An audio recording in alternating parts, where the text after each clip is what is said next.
आत्मज्ञान प्राप्त करने के ये साधन होते हैं जिसको मैंने फ्लो चार्ट में आपको बताया है।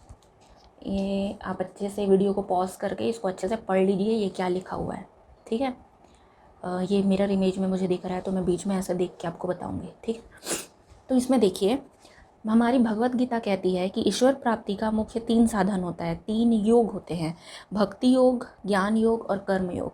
आप जो भी माध्यम चुनते हैं मोक्ष प्राप्ति के लिए या बोलो ईश्वर प्राप्ति के लिए, वो सारे साधन इन्हीं तीनों योग के अंतर्गत ही आते हैं। भक्ति में भगवान और भक्त के बीच के भावनाओं के आदान प्रदान की जो है भावनाओं का आदान प्रदान होता है, इसलिए भक्ति जो है भावनात्मक होता है, भाव प्रधान होता है, ठीक है।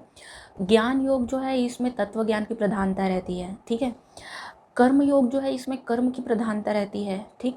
कर्म किए जाने वाले कार्य जैसे कि ध्यान हो गया, पूजन हवन यज्ञ ये सब चीज़ हो गया, योगासन हो गया, ठीक है, तंत्र साधना मंत्र साधना हो गया, जिसमें आपकी शारीरिक क्रियाओं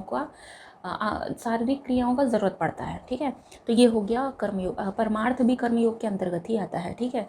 तो ये सब चीज़ जो भी आप माध्यम चुनते हैं साधना का, वो इन तीनों के अंतर्गत आता है, ठीक।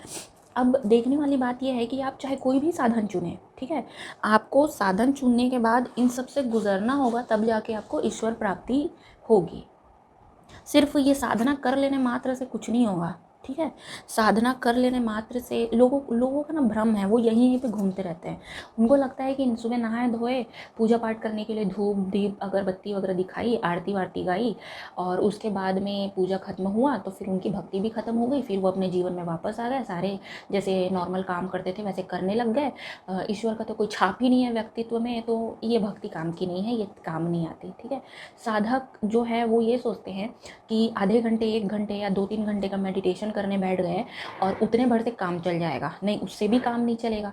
आप साधना करने बैठे हो मेडिटेशन तक के लिए बस ही आप साधना करोगे। साधना खून के कतरे कतरे में बहनी चाहिए, एक एक सांस में होनी चाहिए, रग रग में रची बसी होनी चाहिए, ठीक है। एक क्षण के लिए भी, एक पल के लिए भी ईश्वर के नाम से मुक्ति नहीं होनी चाहिए। ये ऐसी साधना करनी है तो करो, बाकी धकोसला है छोड़ दो, त्याग दो, ठीक है। लोग अच्छा, समाधि जो शब्द है ये ध्यान के पॉइंट ऑफ व्यू से लिया जाता है। जब ध्यान में बहुत आप गहरे उतर जाते हो तो बहुत लोगों को ये लगता है, जो 2-2 3-3 घंटे ध्यान कर लेते हैं, उनको ये लगता है कि हमको समाधि प्राप्त हो गई है। पर नहीं, आज मैं आपको बताऊंगी वो समाधि नहीं है, ठीक है। वो बस एक नाम दे दिया गया है, आप डीप मेडिटेशन में उतर गए तो वो समाधि है।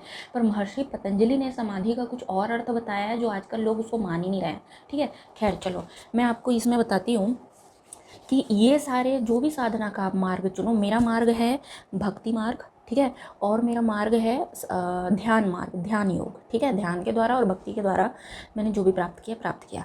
तो ये जब आप साधना करोगे ना, तो इसके अगले चरण में जाओ। अगला चरण ये होता है भ्रम से खुद को मुक्त कराना, ठीक है, और सत्य को पहचानना। सत्य तो हमेशा से जहाँ था वहाँ है, वहीं पे स्थापित है, सबके अंदर है। बट आपने ये जो भ्रम का चश्मा चढ़ा के रखा है ना, मेरा तो पावर वाला है, भ्रम का नहीं है, बट आप लोगों ने जो भ्रम का चढ़ा के रखा है ना, उसको आपको उतारना पड़ेगा। ऐसा नहीं होगा कि आप रोज़मर्रा में जैसा जीवन जी रहे हो वैसे ही जीवन जीते रहोगे और भ्रम से मुक्ति, अपने आप को मुक्त करने के लिए कोई जतन ही नहीं करोगे और सोचोगे कि आपको मोक्ष मिल जाएगा, मुक्ति मिल जाएगी। तो नहीं, ऐसा नहीं होने वाला। आप अपने साथ में बहुत ही भद्दा मजाक कर रहे हैं, ठीक है। ये काम नहीं आने वाला। तो आपको खुद को भ्रम से मुक्ति देनी होगी, सत्य को पहचानना होगा, जो कि बहुत ही जटिल काम है। नालायकों के बस की बात नहीं है, कायरों के बस की बात नहीं है, और आलसियों की भी बस की बात नहीं है। और सबसे बड़ी बात बताऊं, बहुत बड़ी ईमानदारी लगती है सत्य को देखने के लिए, भ्रम को पहचानने के लिए, और भ्रम से मुक्ति पाने के लिए तो बहुत साहस की ज़रूरत पड़ती है। लेकिन पहले ये देखना कि हाँ, ये भ्रम है, बहुत बड़ी ईमानदारी का काम होता है, ठीक है। तो 2 कौड़ी के लोगों के बस की बात है नहीं, और ईमानदारी बहुत ही कीमती गुण है, चीप लोगों में नहीं पाई जाती, ठीक है। तो ये इस लेवल से गुजरना होगा आपको। जब आप सत्य की पहचान करने लगोगे तो सब आपके दुश्मन बनते चले जाएंगे, और सबसे पहला दुश्मन आपका परिवार होगा। बी रेडी अबाउट इट, ठीक है। इसके बिना कुछ गुजारा नहीं होगा। आप देखना, सबसे पहला दुश्मन आपका परिवार होगा, सबसे करीबी लोग होंगे आपके, ठीक है। अब दुश्मनी नहीं ठाननी है भाई, इसके लिए तैयार रहना है कि जो सत्य आप देखोगे ज़रूरी नहीं कि बाकी लोग भी देख पाएँ। उनको छोड़ो उनके हाल पे, आगे बढ़ते चलो। आपको यहाँ से गुजरना होगा, भ्रम को आपको हटाना पड़ेगा, सत्य को पहचानना पड़ेगा। सत्य को जब आप पहचानने लगोगे, जब सत्य की राह पे चलने लगोगे, तो आपके आसपास के लोग सबसे पहले आपके दुश्मन बनेंगे, है ना। सबसे पहले दुश्मन वही होंगे, आपका परिवार होगा, ठीक है। तो उसके लिए आप रेडी रहिए। उसके लिए आप ये मत बोलिएगा कि अरे मैं तो अच्छा काम कर रहा हूँ, मेरे दुश्मन क्यों बन रहे हैं, वो भी जो मेरे इतने करीबी हैं। तो नहीं, it is a obvious thing, obviously होगा ये सब चीज़। तो इसको इग्नोर करिए और आगे बढ़ते जाइए, ठीक है। सत्य देखना सबके बस की बात नहीं होती है, ठीक है। छोड़िए उनको उनके हाल पे, आप आगे बढ़िए। जैसे जैसे आप सत्य को देखते जाएंगे, जैसे जैसे आपका भ्रम हटते जाएगा, आप उस महान शक्ति के जब क्या कहते हैं, उनके अस्तित्व को समझने लगेंगे कि उन्होंने, जब आप ये समझने लगेंगे कि उन्होंने एक्चुअली में जो आपको दिया है ना, वो आपके लिए बेस्ट था। चाहे वो आपका दुख हो, चाहे वो आपका सुख हो। अगर उन्होंने आपको सुख नहीं दिया तो उसमें आपको अपना भला नज़र आएगा। अगर उन्होंने आपको बहुत ज़्यादा दुख दिया उस परम शक्ति ने, तो उसमें भी आपको अपना भला नज़र आएगा।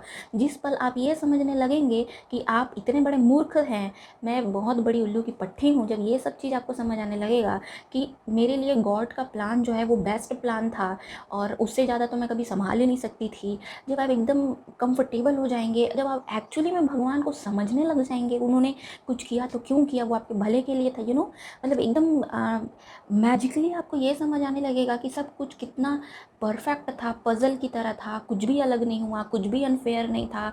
पूरी ज़िंदगी एक नियम से चल रही है, किसी के साथ कुछ भी बुरा नहीं हुआ है, किसी के साथ कुछ भी अनैतिक नहीं हुआ है, किसी के साथ कुछ भी दुर्भाग्यपूर्ण नहीं है। सब कुछ कितना परफेक्टली पजल की तरह चल रहा है, एक दूसरे से कनेक्टेड है। जब गॉड का ये जो चीज़ है, जब आपको समझ आने लगेगा, ईश्वर का कार्यशैली समझ आने लगेगा, तो आप में फिर समर्पण आ जाएगा भगवान के प्रति कि मैं मूर्ख हूँ, मुझे क्या पता, मुझे कुछ नहीं पता है, सब आप जानते हो भगवान। ये जो चीज़ आएगी ना, समर्पण, ये समर्पण के साथ में फिर आपका जो अहंकार है ये शून्य होता चला जाएगा, ठीक है। आप ये जो सोचते हो ना कि मैं तोपचंद हूँ, नहीं भाई, मैं तोपचंद नहीं हूँ, मैं एक नंबर की उल्लू की पट्टी हूँ। जब ये सब चीज़ आपको समझ आने लगेगा तो अहंकार शून्य हो गया आप। और अहंकार तरीके तरीके का होता है, मैं आपको क्या बताऊँ, भयंकर अहंकार होता है। मैं का अहंकार, मेरापन, और छोड़ो क्या बताऊँ, डिटेल में कभी बात करेंगे उस पर। मोह का त्याग करना, ठीक है। अपनी इच्छा, आपके अंदर तो इच्छाएं ही नहीं रह गई, फिर आपको लगेगा मेरा सारा इच्छा करना मेरे दुखों का कारण है। जब आप ये समझ जाओगे तो आपकी इच्छाएं भी अपने आप जाती रहेंगी, ठीक है। आपको जब पता लगेगा कि मेरे पास आज की इस डेट में मिनिमम से मिनिमम जो है वो बेस्ट है मेरे लिए, उससे एक्स्ट्रा मेरे लिए ठीक नहीं होगा, और ऐसी कुछ थिंकिंग आएगी जिससे आपके इच्छाओं का अपने आप ही अंत हो जाएगा। तो ये स्टेट में भी आप पहुंच जाओगे, अपने आप पहुंचोगे, ठीक है। अगर साधना करते हो, जो लोग ध्यान मार्ग से चल रहे हैं, मंत्र जाप करते हैं या तंत्र जाप करते हैं, जो भी है, तंत्र साधना करते हैं, मंत्र साधना करते हैं और जप साधना करते हैं, ध्यान साधना करते हैं, तो सिद्धियां प्रकट हो जाती हैं। तो सिद्धियों से विरक्ति हो जाएगी, सिद्धियों की असलियत आपको समझ में आने लगेगी। एक्चुअली में सिद्धियों को अगर आप देखोगे ना, तो लगेगा, नॉर्मल लोगों के लिए लगेगा वाओ कितना बड़ा पावर है किसी के पास, वाओ ये कितनी बड़ी बात है सुपर नेचुरल पावर होना, बट इट्स नॉट इतनी बड़ी बात भी नहीं है, एक्चुअली। जैसे कि मैं देख सकती हूँ फ्यूचर, सिर्फ मेरा देख सकती हूँ मैं, तो इसकी असलियत, सिद्धियों की असलियत ये है कि फ्यूचर कभी भी परमानेंट नहीं होता, इट्स चेंजेबल। जैसे ही मैं कुछ और डिसाइड करूँगी अपनी लाइफ के लिए, वो जो फ्यूचर मैंने देखा है वो चेंज हो जाएगा, तो इट्स नॉट परमानेंट। तो इस पर कितना नाचेगा कोई आदमी, हाँ कि हाँ मेरा फ्यूचर ऐसा है, कितना नाच लेगा आदमी। और मैं माइंड पेनिट्रेशन कर सकती हूँ, करके क्या करूँगी मैं, माइंड पेनिट्रेशन करके, अगर मेरे पास ये सिद्धि नहीं भी होगी तो भी साइकोलॉजिकली मैं वैसे भी जान जाती हूँ लोगों के मन का हाल क्या चल रहा है। और ऐसा करके मैं करूँगी भी क्या, मतलब अगर मैं ये जान भी जाती हूँ और अगर मैं ये बताऊँ कि तुम्हारे मन में ये चल रहा है, तो पहले तो वो एक्सेप्ट नहीं करते, बिकॉज 99% लोग खुद ये नहीं जानते कि उनके मन में क्या चल रहा है। सो जो भी मैं उनको बताती हूँ ये उनके लिए शॉक हो जाएगा, ठीक है। तो फिर इस सिद्धि का भी कोई फ़ायदा नहीं है, और मैं, मतलब मुझे कोई बहुत बड़ा मेजर पॉइंट नज़र आता नहीं है कि मैं इसे किसी पे यूज़ करूं, और इसकी ज़रूरत नहीं पड़ी मुझे, खैर, और इसकी ज़रूरत कभी पड़ेगी भी नहीं, खैर। तो सिद्धियों से विरक्ति जो है ये आपको अपने आप हो जाएगी, क्योंकि सिद्धियां बहुत छोटी बात है, ईश्वर प्राप्ति के सामने सिद्धियों की प्राप्ति बहुत छोटी बात है, ठीक है।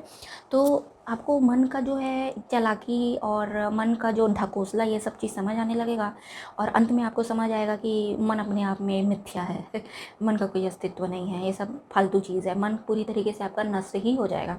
तो ये सारा चीज़ अपने आप होगा, जैसे जैसे आप साधना में बढ़ते जाओगे ना, आपको चीज़ें समझ आने लगेंगी, तो अपने आप होगा। लेकिन कब होगा, जब आप अपना भ्रम त्यागते जाओगे, जब आप अपना झूठ, खुद देखोगे और उसको बाहर फेंकोगे, ठीक है, जब आप मन की सफाई करोगे, झाड़ू फेरोगे खुद के अंदर, तब जाके ये सब चीज़ें होंगी। ये सब चीज़ें होने के बाद में आपको मोक्ष मिलती है। मोक्ष वो है करने, कोई भी कार्य करने और ना करने से खुद को अलग कर लेना, उससे मिलने वाले रिजल्ट से खुद को अलग कर लेना, ठीक है, वो मोक्ष है। मुक्ति, आप किसी भी चीज़ के बंधन में नहीं पड़े हो, स्वतंत्र हो गए, कोई आपका बंधन नहीं है इस संसार में। समाधि आप जानते ही हो, ब्रह्म ज्ञान इसी को ही बोलते हैं।